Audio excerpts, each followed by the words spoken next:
ஆண்டவராகிய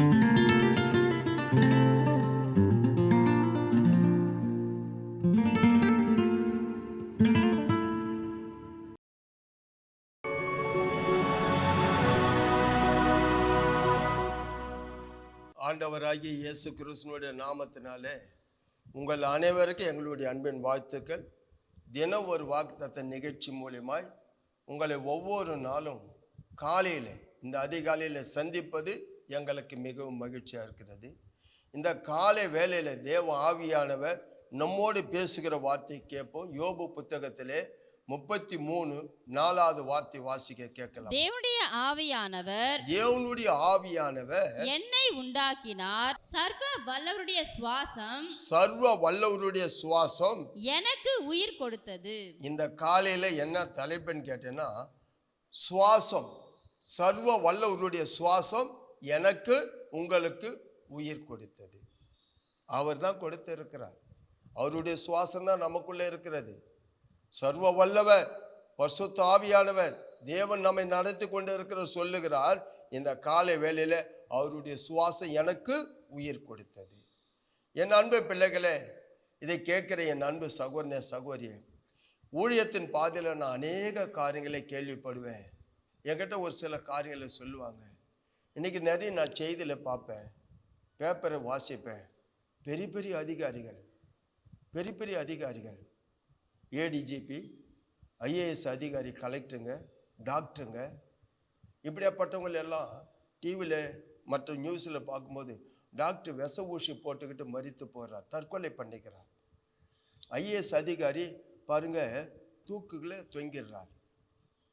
இன்னொருத்தர் பார்த்தீங்கன்னா ஏடிஜிபி துப்பாக்கியில் ஷூட் பண்ணிட்டு தற்கொலை பண்ணிக்கிறார்.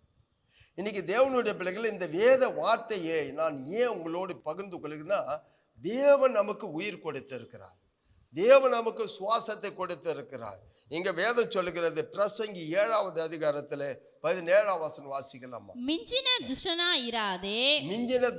இராதே, அதிக பேதையுமா இராதே, உன் காலத்துக்கு முன்னே. இதுதான் முக்கியம். உன்னுடைய காலம், அதாவது நீ பிறந்தது ஒரு காலம், மரிக்கிறது ஒரு காலம். ஆண்டவர் உனக்கு கொடுத்து இருக்கிற வாழ்க்கை, ஆயுசு நாட்கள், உன் காலத்துக்கு முன்னே நீ ஏன் சாக வேண்டும்?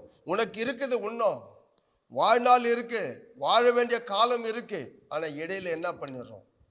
எந்த குடும்பத்தில் பிரச்சனை இல்லை, வேலையில பிரச்சனை இருக்கலாம், குடும்பத்தில் பிரச்சனை இருக்கலாம்.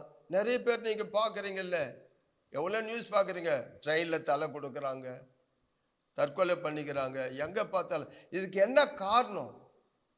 தேவனுடைய பிள்ளைகளை உண்மையிலே சொல்ல, தேவ ஆவியானவர் எனக்கு உயிர் கொடுத்து இருக்கிறார். அவருடைய சுவாசம், அவர் தான் எனக்கு உயிராக இருக்கிறார். அவர் நமக்கு சொல்லுகிறார், உன்னுடைய காலத்துக்கு முன்னே நீ ஏன் உன்னை என்ன பண்ணிக்கணும்? வாசிங்க அந்த வசனத்தை. உன்னுடைய காலத்துக்கு முன்னே நீ ஏன் சாக வேண்டும்? நீ ஏன் சாகணும்? ஏன் அவ்வளோ அவசரப்படுறோம்? அவ்வளோதான் முடிஞ்சிடுமா? நீ செத்துட்ட பிரச்சனை சால்வ் ஆயிடுமா? ஒரு பெரிய பிரச்சனை உன்னால முடியல, நிறைய பேர் கடந்து வலையில, நான் அப்படித்தானே போனேன், ஆனா ஆண்டவர் என்னை தேடி வந்தார். இன்னைக்கு தேவனுடைய பிள்ளை உண்மையா சொல்லுகிற நிறைய குடும்பத்துல இன்னைக்கு எங்க பார்த்தாலும் இந்த மாதிரி, இது ஒரு ஆவி, பொல்லாத ஆவி, தற்கொலையின் ஆவி. ஆனா கொஞ்சம் நீங்க நல்லா யோசிக்கணும். குழந்தைங்களும் சாகுறாங்க, பிள்ளைகளை சாகடிக்கிறாங்க, அவங்களும் செத்து போறாங்க. உன் காலத்துக்கு முன்னே நீயே சாகணும். உனக்கு என்ன இருக்கு? அவ்வளோதான், முடிஞ்சிடுமா?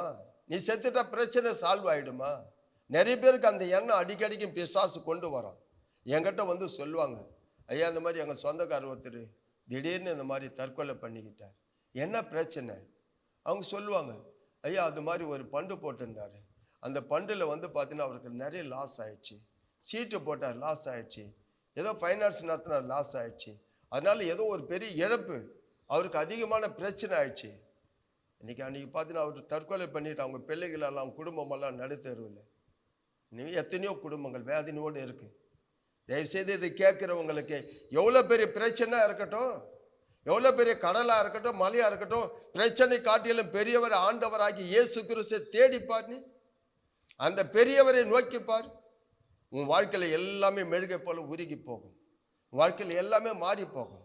இதெல்லாம் நான் அனுபவிச்சுட்டு சொல்கிறேன். நான் அதனால இன்னைக்கு அநேகர் தவறான எண்ணம் கொண்டு இருக்கிறோம். இதை நம்ம முடிச்சுட்டா நம்ம வாழ்க்கை முடிஞ்சு விட்டா அதுக்கு கிடையவே கிடையாது. இன்னும் நமக்கு நாட்கள் இருக்கு.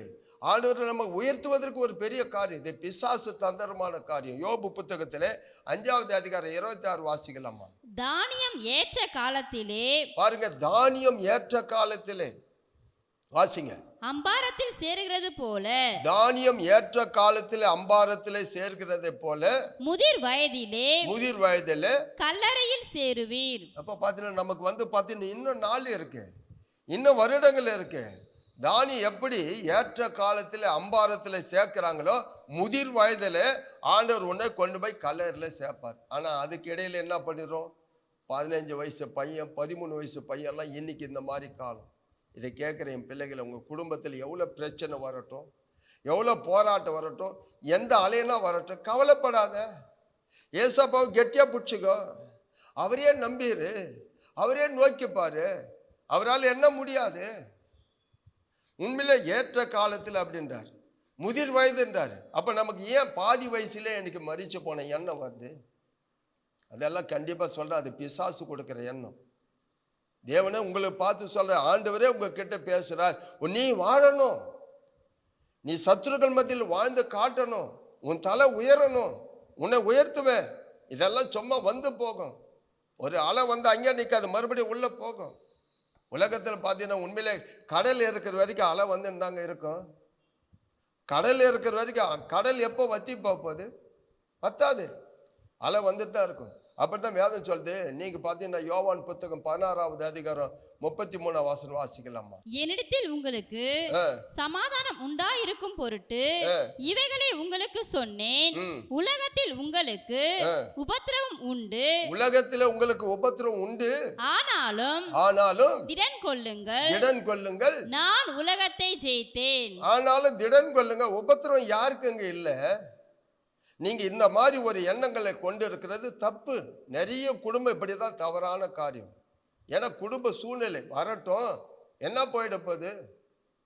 ஒன்றாகாது, கவலையே படாதீங்க. அந்த இடத்துலேருந்து ஆண்டவர் உங்களை அடுத்த ஸ்டெப்பு கொண்டு வருவார். ஆழத்துலேருந்து தூக்கி எடுப்பார். தலைக்கு மேலே வெள்ளம் போனால் கூட ஒன்று, ஆண்டவரை நம்பி இருக்கணும், ஆண்டவரை நோக்கி பார்க்கணும்.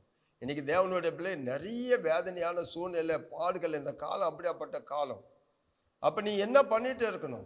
1 பேதுரு 5வது அதிகாரம் 6ஆம் வசனம் வாசிங்க. ஆகையால் ஏற்ற காலத்திலே தேவன் உங்களை உயர்த்தும்படிக்கு அவருடைய பலத்த கைக்குள் அடங்கி இருங்கள். கொஞ்சம் பொறுமையா இருங்க, கொஞ்சம் சகித்து கொள்ளுங்க. உபத்திரம் வரட்டும், பாடு வரட்டும், பிரச்சனை வரட்டும், நிச்சயமா சொல்ல கொஞ்சம் பொறுமையா இருங்க. ஏற்ற காலம் வரும், ஒரு குறிக்கப்பட்ட நேரம் வரும். உங்களை ஆண்டவர் அதே ஊர்ல அதே ஜனங்க மத்தியில் உயர்த்துவார். அவர் கையை உங்களை உயர்த்தும், அவர் கரமே உங்களை உயர்த்தும். அதனால பார்த்தீங்கன்னா நிறைய பேர் தப்பான முடிவு எடுக்கிறாங்க. நிறைய பேர் வாழ்க்கையில வாலிப பசங்க தவறான முடிவு எடுக்கிறாங்க. அநேக குடும்பத்தில் தயவுசெய்து சொல்றேன், பொறுமையா இருங்க, அமைதியா இருங்க. ஆண்டவர் சமூகத்தில் ஜெபம் பண்ணுங்க, வேதத்தை வாசிங்க, ஆண்டவரை நம்பி இருங்க, அவரை நோக்கி பாருங்க. குறிக்கப்பட்ட நாள் வரும். அதுக்குள்ள இடையில நம்ம ஏதாவது ஒரு தப்பான முடிவு எடுக்கிறோம், ஆண்டவருக்கு அது அருவருப்பான காரியம். அது பிசாசு கொடுக்கிற எண்ணம். அதனால தேவனுடைய பிள்ளைகளை, இன்னைக்கு உங்களோடு கூட ஆவியான பேசியிருக்கிறார். அதனால எவ்வளோ பெரிய மலைகள் வந்தாலும், எவ்வளோ பெரிய அலைகள் வந்தாலும் கவலைப்படாதீங்க. அது எல்லாம் மாறி போகும். அது எல்லாவற்றிலும் பெரியவர் நம் நடுவில் இருக்கிறார். இஸ்ரவேலின் பரிசுத்தர், அவர் பெரியவராக இருக்கிறார். கவலைப்படாதீங்க, ஆண்டவர் உங்களை உயர்த்துவார். கண்களை மூடி ஜெபிக்கலாமா? மகா இரக்கமும் கிருபை நிறைந்தவரே, நேற்றும் இன்றும் என்றுமே மாறாமல் இருக்கிறவரே, ஆண்டவராகி இயேசு கிறிஸ்துவினுடைய நாமத்தினாலே ஏசப்பா, என் பிள்ளைகளுக்காக ஆறுதலாய் இறங்கி வாங்கப்பா. எத்தனையோ பேர் ஆண்டவரை குடும்பத்தில் இருட்டு அறையில் தனியாக ஆண்டவரை அநேக விதமான பிசாசுக்கு இடம் கொடுக்குறாங்க. பிசாசு அவங்களை ஆண்டவரை சிந்தையை கெடுக்கிறான், தற்கொலையை தோன்றான், அநேக குடும்பத்தில் வேதனை உண்டாக்குறான், சமாதானத்தை கெடுக்கிறான். ஆண்டவரை தயவு செய்து அப்படியாப்பட்டவங்க இப்போ ஆண்டவரை நீங்கள் இறங்கி வந்து தொடுங்கப்பா. உண்மையாவே அத்தனை பேர் வாழ்க்கையில் ஒரு பெரிய நம்பிக்கை தாங்க, தைரியத்தை தாங்க, விசுவாசத்தை தாங்க. என் பிள்ளைகளுக்கு ஆண்டவரே ஆயுள் நாட்களை கூட்டி கொடுங்க ஆண்டவரே. நிச்சயமா உங்க கையை உம்முடைய கரமே இவர்களை உயர்த்த போது. இந்த வார்த்தை என்னோடு பேசினார் ஆண்டவரே. அநேகர் வந்து சாட்சி சொல்லுவாங்க. உங்க நாம மகிமைப்படட்டும். இயேசு கிறிஸ்து நாமத்தினால செபிக்கிறோம் நல்ல தகப்பனே. ஆமென்.